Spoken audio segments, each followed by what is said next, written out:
Energy, infrastructure और manufacturing में सहयोग बहुत मजबूत हुआ है।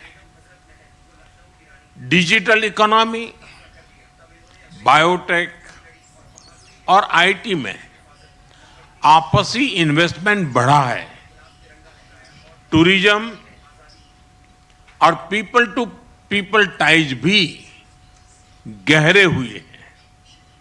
इन्हीं उपलब्धियों से प्रेरित होकर आज हमने हमारी साझेदारी में अभूतपूर्व गति और गहराई लाने का निर्णय लिया है। फ्रेंड, सिक्योरिटी के क्षेत्र में हम काउंटर टेररिज्म, इंटेलिजेंस शेयरिंग और मैरीटाइम सिक्योरिटी में सहयोग मजबूत करेंगे। हम रक्षा सहयोग को भी और व्यापक बनाएंगे। एआई और डिजिटल टेक्नोलॉजीज के साथ साथ हम सेमीकंडक्टर, हेल्थ और फूड सिक्योरिटी में साझेदारी को आगे बढ़ाएंगे। आज आयोजित सीईओ फोरम ने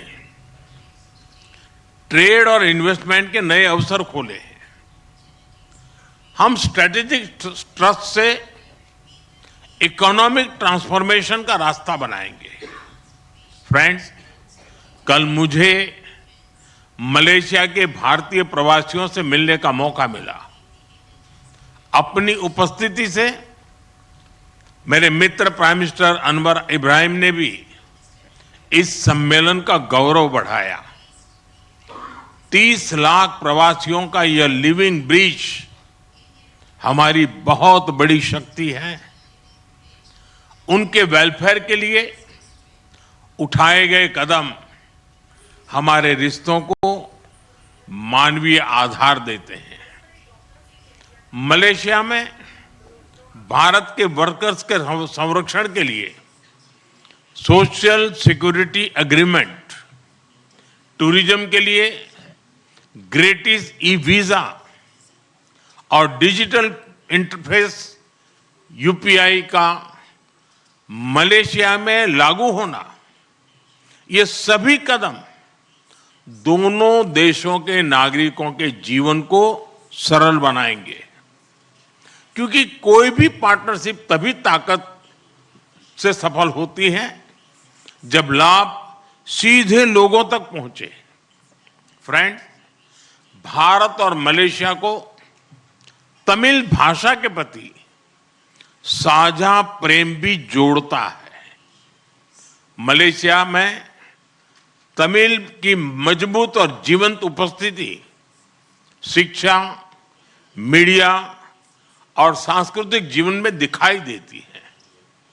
मुझे भरोसा है कि आज के ऑडियो विजुअल एग्रीमेंट से फिल्म और संगीत, विशेष रूप से तमिल फिल्में, हमारे दिलों को और पास लाएगी।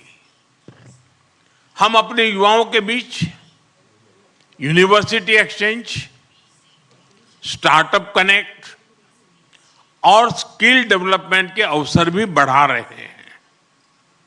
हमारे बढ़ते संबंधों को सपोर्ट करने के लिए हम मलेशिया में नया कॉन्सुलेट भी खोलने जा रहे हैं।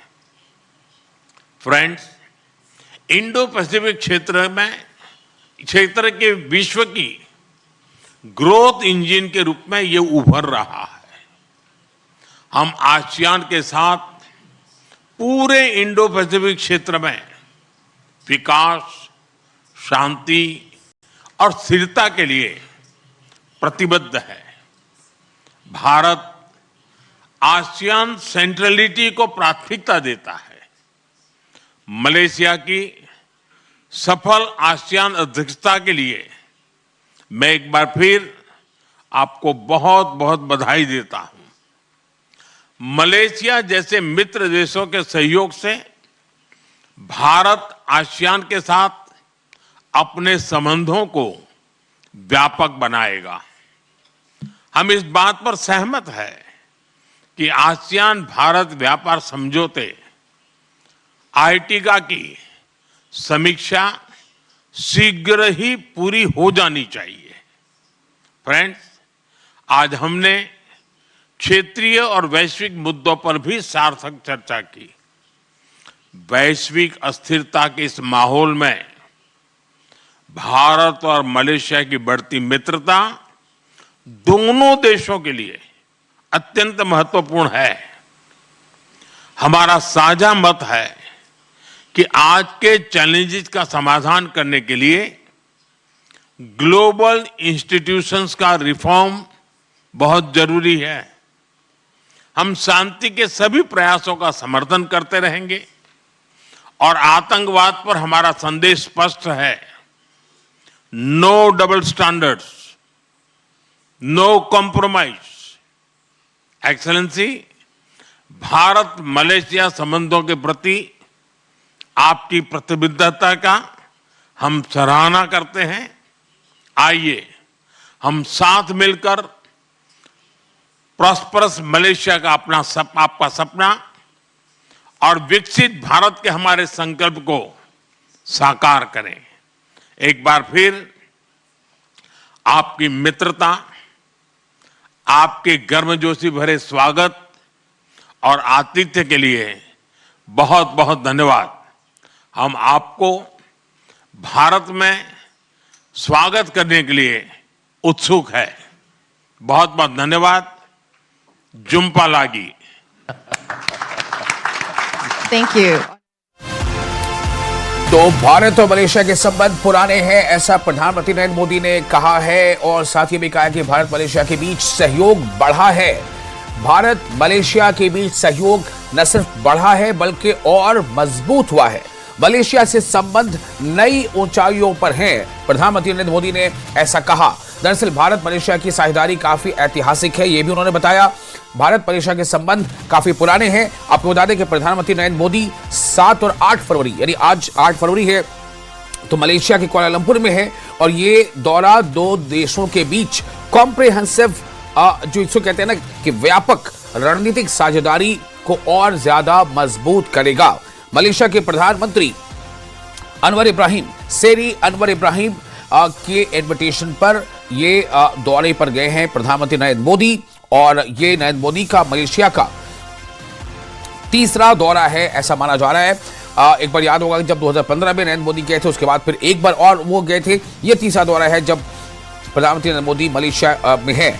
बताया जा रहा है कि इस दौरे की जो मुख्य बातें हैं उसमें बेहतर व्यापार और निवेश सहयोग, रक्षा और सुरक्षा सहयोग, तकनीकी और उद्योग सहयोग, डिजिटल तकनीक और भुगतान सिस्टम के साथ साथ शिक्षा, स्वास्थ्य और सांस्कृतिक आदान प्रदान को बढ़ाना।